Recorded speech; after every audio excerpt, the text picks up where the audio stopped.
Oke Pak, selamat pagi Pak. Ya, pagi. Iya. Pagi. Nah, Kalau boleh tahu ini dengan Bapak siapa? saya dengan Heri. Bapak Heri. Ya, saya dengan Seharian Heri. Bapak Heri sebagai apa ya Pak?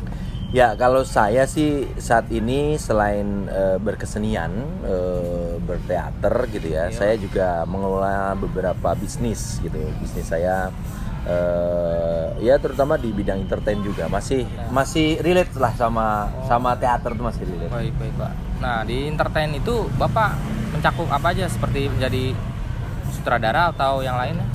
Oke, kalau di teater sendiri ya, di teater sendiri saya ini sebenarnya basicnya adalah director, sutradara. Kemudian saya juga menulis naskah. Saya lighting designer ya, jadi untuk ngedesain lighting, pertunjukan lighting gitu ya. Sama art director untuk menata artistiknya. Itu basic saya di situ tuh. Jadi saya mau nanya dikit Ya. Pak ya, pengalaman Bapak yang istilahnya yang udah pernah langsung ke TV ada Pak? TV ada, tapi di tahun-tahun justru malah tahun-tahun 2002-an lah, 2002-an zaman-zaman yang booming awal-awalnya FTV. Itu saya main lah Bapak sebagai perannya? peran di FTV. Ada beberapa film-film ini juga saya sempat main juga. Berarti ya baik ya Pak. Berarti Bapak lumayan lah pengalamannya cukup banyak. Mulai menjadi teater ini Pak dari tahun berapa Pak? Yes, oke. Kalau berbicara teater nih sebenarnya perjalanan panjang. Jadi saya mengenal teater atau mulai bergelut di bidang teater itu kira-kira di tahun 2000, medio awal 2000 ya. Awal 2000 itu jadi waktu saya masih kelas 2 SMA. Kelas 2 SMA saya mengenal teater. Nah, dari situlah mulai dari teater SMA, kemudian ikut sanggar, dari sanggar kemudian berkembang menyutradarain sendiri sampai membentuk teater sendiri dan sebagainya. Perjalanan panjang sampai hari ini. Jadi sudah berapa tahun? 2000 sampai 2022. 21 tahun. 1 tahun. 21 tahun. Dan di tahun 2000 saya belum lahir Pak. Oh, belum lahir ya? Saya belum tahun lahir, 2002. 2002. Ya. Jadi 2000 mulai berteater. Nah, perjalanan karir saya di teater saya mulai di situ di tahun 2000 lah. Gitu. Nah, terus bagaimana nih Pak awal mula Bapak bisa menjadi seorang seniman seperti sekarang ini? Yes. Jadi sebenarnya saya juga nggak kepikiran, nggak ada cita-cita sebenarnya. Ya iseng aja gitu ya. Nggak ada cita-cita, Tiba-tiba. nggak ada cita-cita jadi seorang seniman tuh nggak ada, sama sekali nggak ada cita-cita ya. Benar. Jadi awalnya sebenarnya karena Hobi. Jadi karena hobi saya memang di seni ya, di teater. Kemudian setelah mendalami dan menggeluti teater, semakin lama itu bukannya semakin pintar gitu loh, semakin nggak tahu gitu. Semakin kita tahu itu semakin kita nggak tahu ternyata di teater. Jadi itu yang menyebabkan sampai hari ini saya mungkin masih bertahan di dunia teater karena ya itu tadi asal mulanya ya nggak ada niat jadi seniman sampai saya benar-benar terjun gitu ya, yang tadinya memang pure kesenian yang murni. Sekarang ini saya coba mengambil peran itu di posisi tengah gitu. Jadi Di posisi tengah nih maksudnya apa? nah, oke. Jadi gini, selain saya juga sebagai seorang seniman murni, dalam arti saya juga berkarya dengan sanggar saya gitu ya, dengan sanggar saya membuat sebuah pertunjukan yang non profit gitu ya, yang non komersil.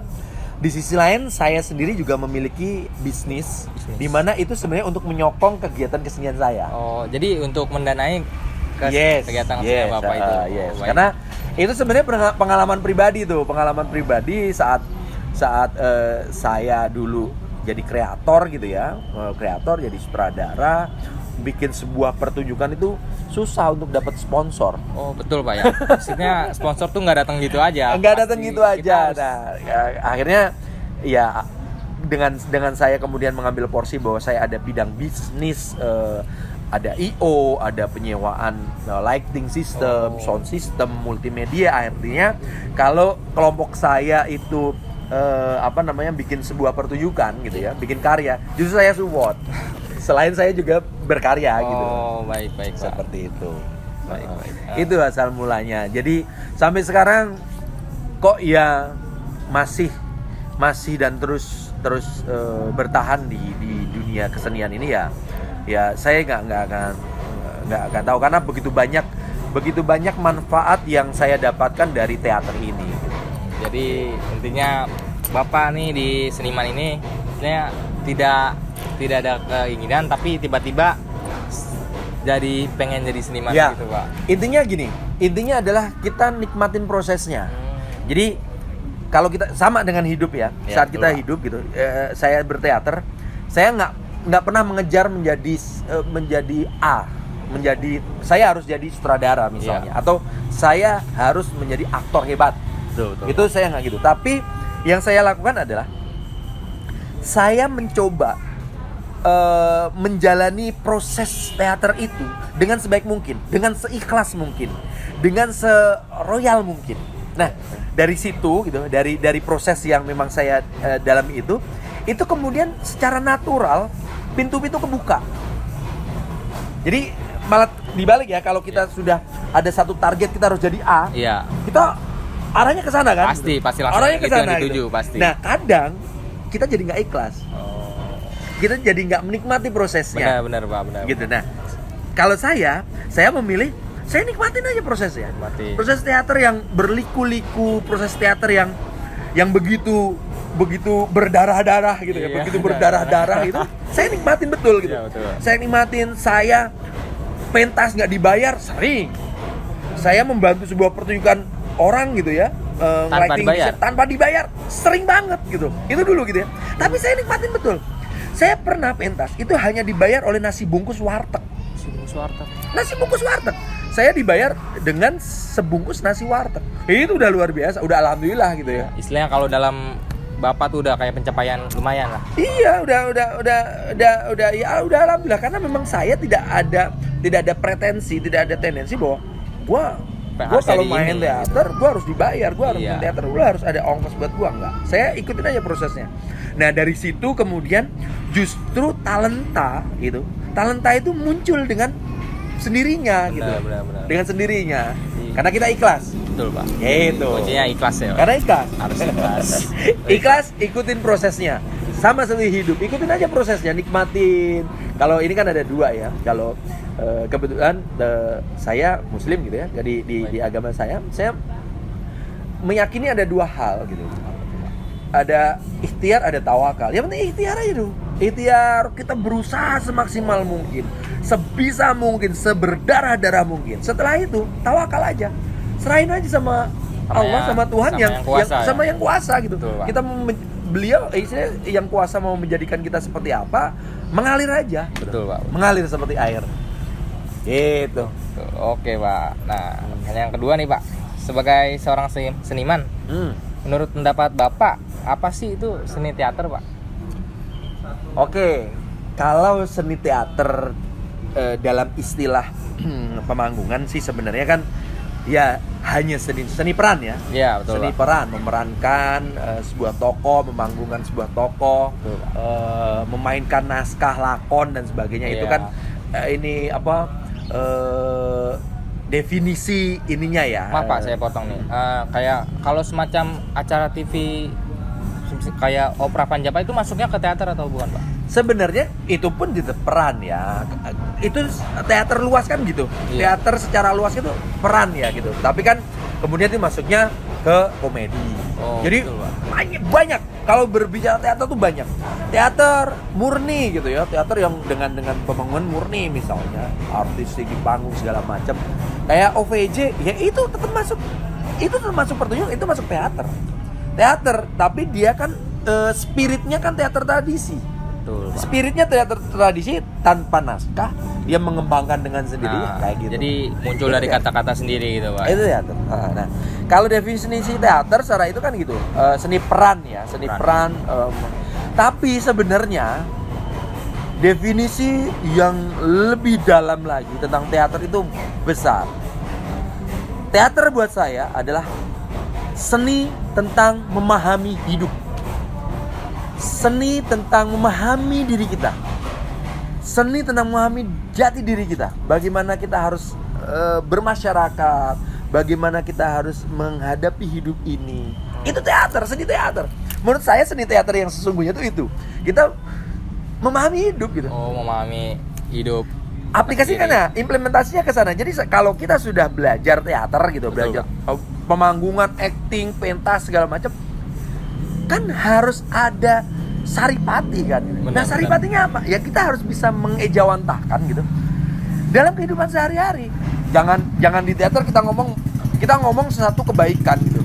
Bahwa kita mengajak orang untuk berbuat baik. Di atas panggung kita perannya menjadi tokoh Orang baik istilahnya ya. Protagonis gitu, Iya. tokoh baik gitu. Iya. Tapi dalam kehidupan nyata, dalam kehidupan sehari-hari Lakukannya tidak. kita bejat misalnya. Dan gitu. berbanding terbalik. Berbanding terbalik. Itu kan nggak ini gitu. Menurut saya iya. itu bukan teater yang sesungguhnya, buat saya nggak gitu. Jadi justru dari apa yang sudah kita serap gitu di pemanggungan, di peran kita, di atas panggung, di pertunjukan kita. Nah, yang terpenting tuh bagaimana kita bisa mengimplementasikan ke dalam kehidupan sehari-hari. Itu gitu loh. Jadi kita tidak hanya di teater saja, berarti kita harus mempraktekannya di dunia nyata.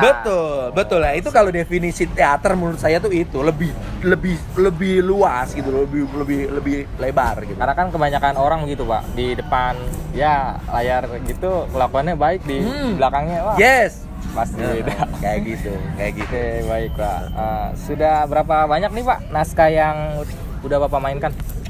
Kalau naskah yang saya mainkan sebenarnya karena basic saya itu bukan di keaktoran ya. Saya memainkan naskah kurang lebih sekitar ya 15 sampai 20 naskah ya. Naskah. Dari medio tahun 2000 itu ya, itu sekitar segitu. Nah, lebih banyak saya justru malah melahirkan naskah. Melahirkan naskah. Saya menulis naskah gitu. Naskah-naskah yang saya Bapak tulis. buat sendiri. Saya buat sendiri karena memang saya kan penulis naskah juga kan.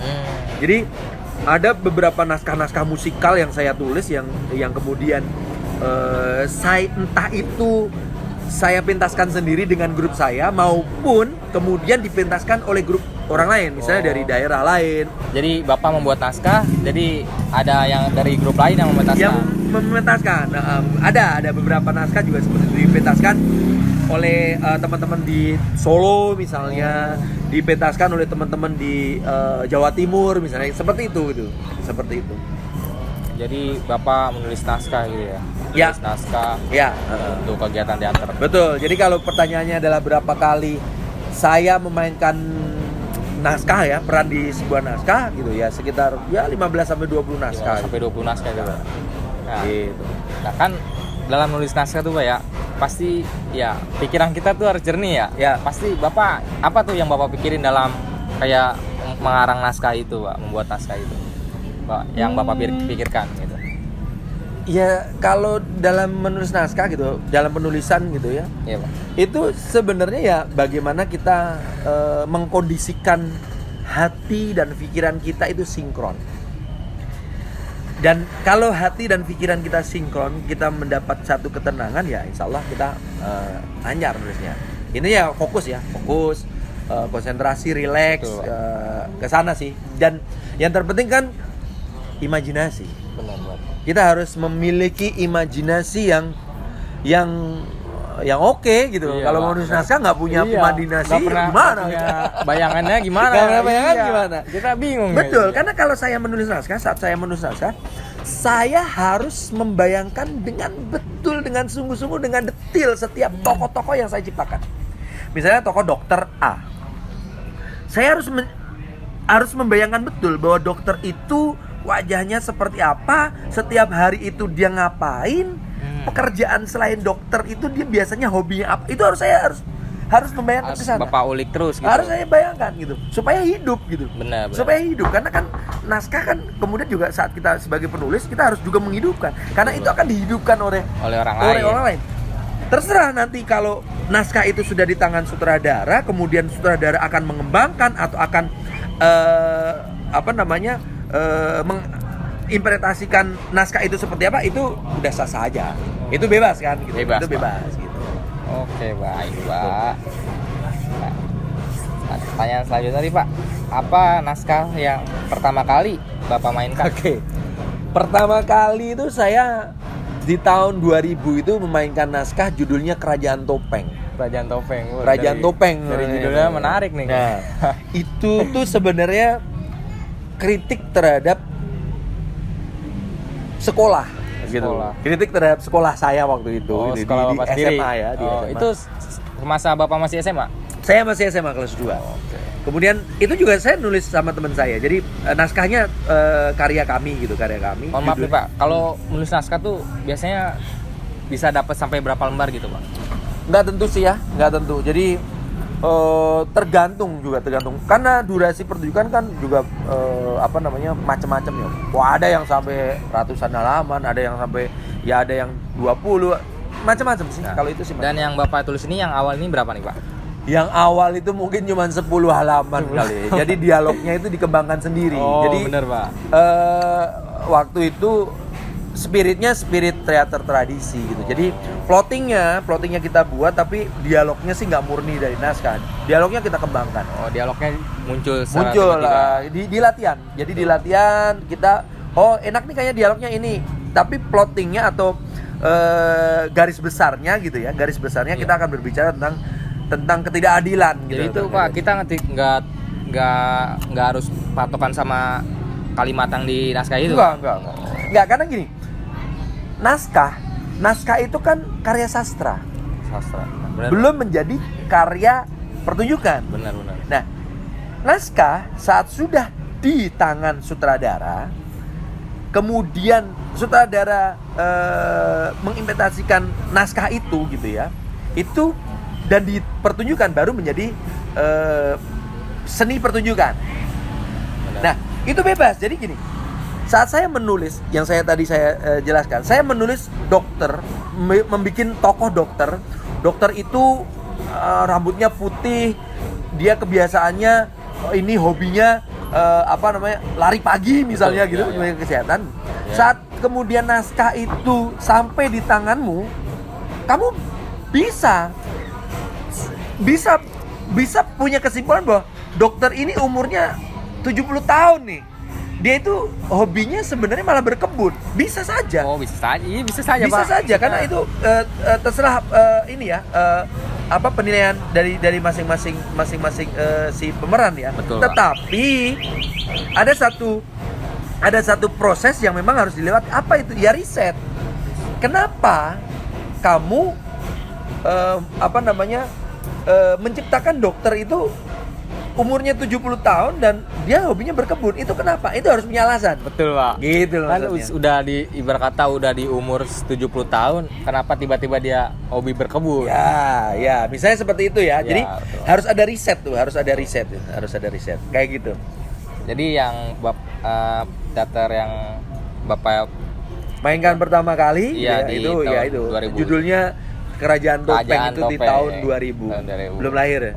Belum, Pak. Saya lahir di tahun 2002 ya. 2002. Baik, Pak. Nah, pertanyaan selanjutnya nih, Pak.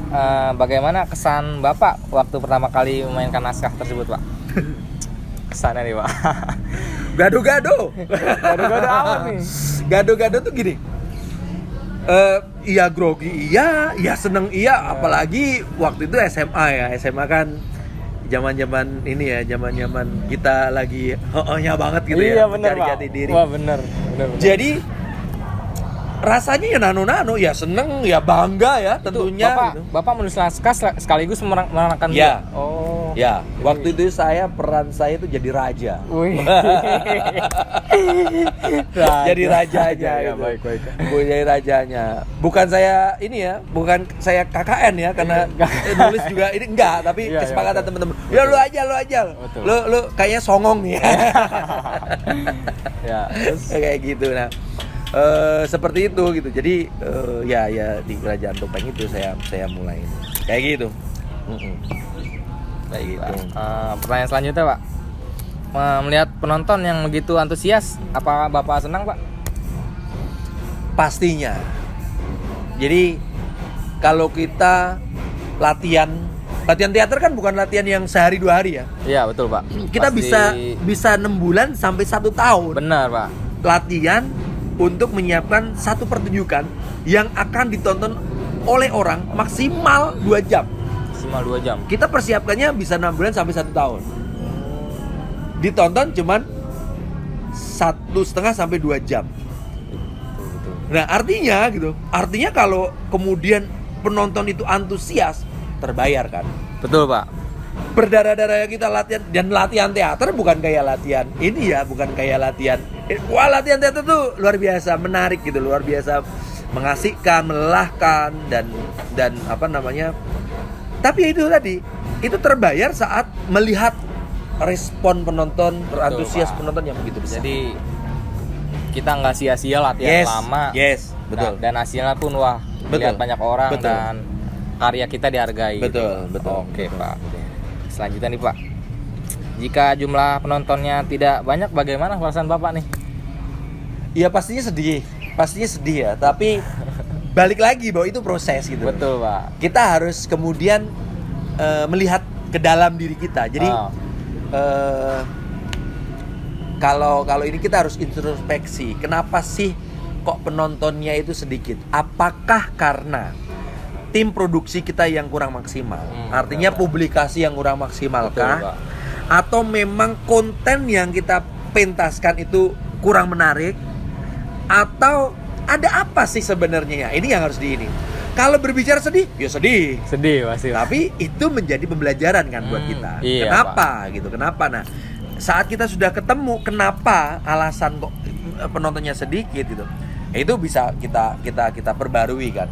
Karena kan hubungannya banyak. Bisa karena pemilihan tanggal pentas yang kurang tepat, jadi, misalnya weekdays.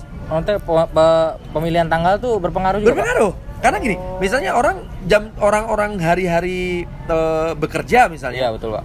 Orang kan mungkin capek ya, habis kerja, habis ngantor, ngapain sih nonton teater? Nah, betul. Mendingan berbalik, Ya, kayak gitu.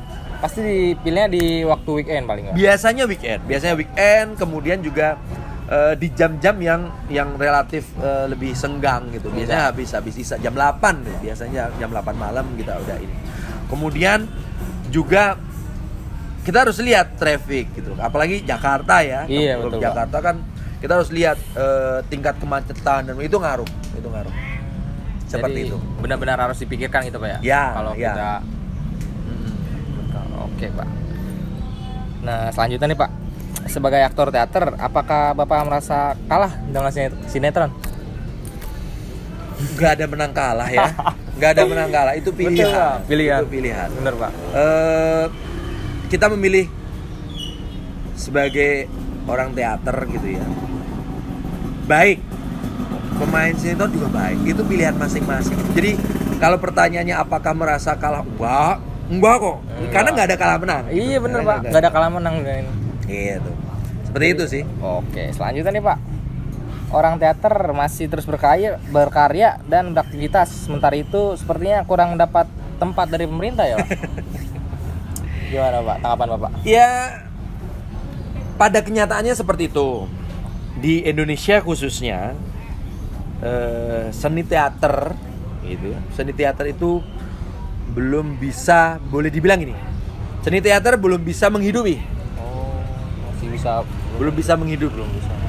Sangat sedikit sanggar-sanggar yang profesional dan profit oriented yang sudah menjadi bisnis, itu sangat sedikit. Perhatian pemerintah kurang, ya mungkin iya, tapi mungkin juga tidak. Maksudnya saya bilang mungkin juga tidak, artinya kita sebagai seniman teater juga tidak boleh berpangku tangan, artinya tidak boleh ketergantungan gitu loh. Ketergantungan dengan pemerintah, kita nggak harus boleh perhatiin ketergantungan gitu sama ya, pemerintah Pak. kan. Iya, jangan sampai begitu. Pemerintahnya, karena gini, tujuan kita berkesini apa sih? Berkreasi, berkarya. Betul. Kalau kemudian tidak ada dukungan dari orang luar, ya wes. Tapi pilihannya, apakah kemudian kita akan berhenti berkarya dan mengumpat pemerintahan? Kan nggak bisa gitu juga. Nggak bisa Pak. Kita Kita harus terus maju, kita terus berusaha. Dengan cara apa? ya kita memberikan edukasi, memberikan ini ke pemerintah bahwa ini loh teater tuh itu baik, teater itu menjanjikan, teater itu harus didukung. Dengan cara apa? Ya harus banyak kampanye. Kampanye gimana? Ya pentas, ya seminar, ya banyak melakukan diskusi, komunikasi dengan pemangku kepentingan dan sebagainya. Supaya apa? Supaya apa yang kita lakukan, apa yang kita geluti itu bisa disupport gitu. Nah, tapi ya itu tadi. Kalau toh kemudian kok teater itu belum mendapat porsi yang baik dari segi perhatian dari pemerintahan, jalan aja kalau menurut saya. Bener, saya Pak. sebagai seorang seniman ya harus jalan, harus tetap progres gitu loh. Nah, jangankan maksudnya jangan terlalu berharap kepada Jangan terlalu Pak. berharap. Karena kan kita Sakit hati kalau berharap. Bener, Pak. Karena gini, seniman kan harus kreatif. bener, Pak. Artinya seniman harus menciptakan kreativitas. Iya, kreativitas dalam diri kita sendiri. Iya. Jangan waduh, gua nggak bisa pentas karena nggak dari pemerintah nggak mensupport gua, nggak bisa Iya. gitu juga. Jadi kalaupun dia niatnya begitu, ya niatnya ya cuma pengen dilihat pemerintah aja. Betul. Padahal kan ini kan kita menjalankan sebuah teater. Tunjukkan dulu dengan karya. Seorang seniman itu yang dilihat karyanya, Betul, Pak. Oke. bukan omongannya, bukan teorinya, ya tapi karyanya. Lihat karyanya. Aktor ya lihat keaktorannya. Sutradara lihat pertunjukannya. Pelukis lihat hasil lukisannya. Pemusik ya lihat hasil karya musiknya. Betul. Jangan bukan yang lain kan gitu loh Mas. Benar, Pak. Gitu. Oh, Karya. Talk less, do more kalau kata iklan tuh? ya. Apa tuh, Pak? Iklan bodrek ya. Iklan. Oke, Pak, lanjut ke pertanyaan selanjutnya. Banyak orang tua, Pak, yang menolak anaknya ikut teater nih. Ya, karena takut dengan masa depannya. Apa nih komentar Bapak? Kalau komentar saya cuma satu, salah besar. Apa tuh, Pak? Ada salah besar dalam hal? Kalau kemudian ada orang tua yang berpikir bahwa saat anaknya itu berteater dan tidak memiliki masa depan, salah besar.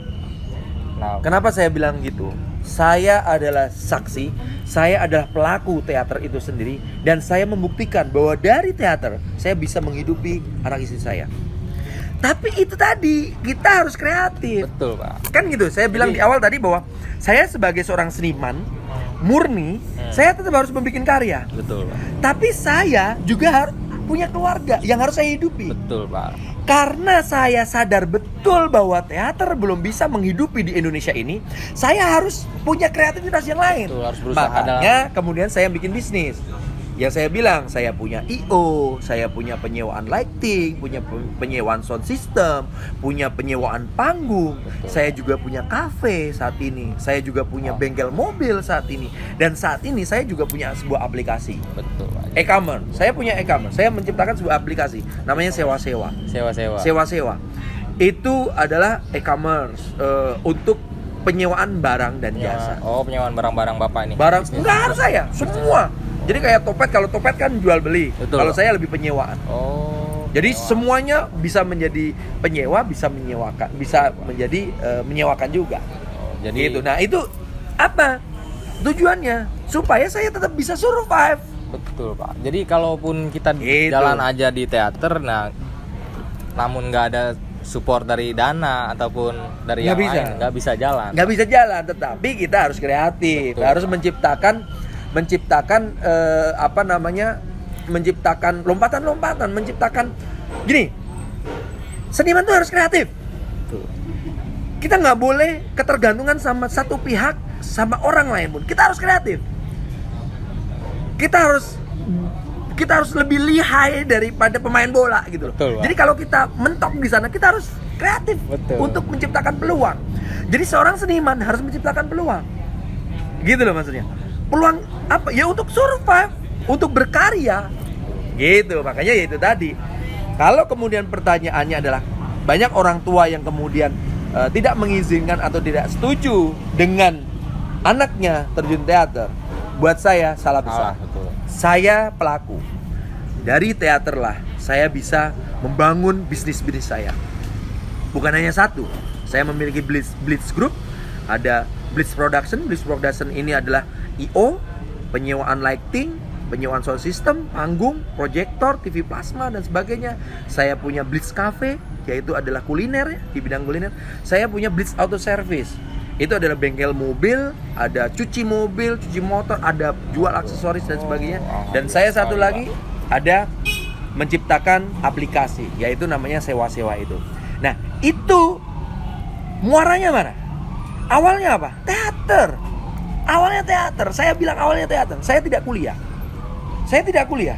Saya cuma lulusan SMA. Saya kuliahnya di teater istilahnya gitu. Iya, Saya Pak. kuliahnya siang, pagi, siang, malam teater. Teater. Pagi, siang, malam teater. Hidupnya cuma teater. Kehidupan apa nih? Teater terus ya. Yes. Nah, itu membentuk saya, kemudian saya bisa kreatif, saya bisa ngobrol gitu ya. Bahkan saya ngajar di beberapa tempat gitu. Saya ngajar teater di beberapa tempat.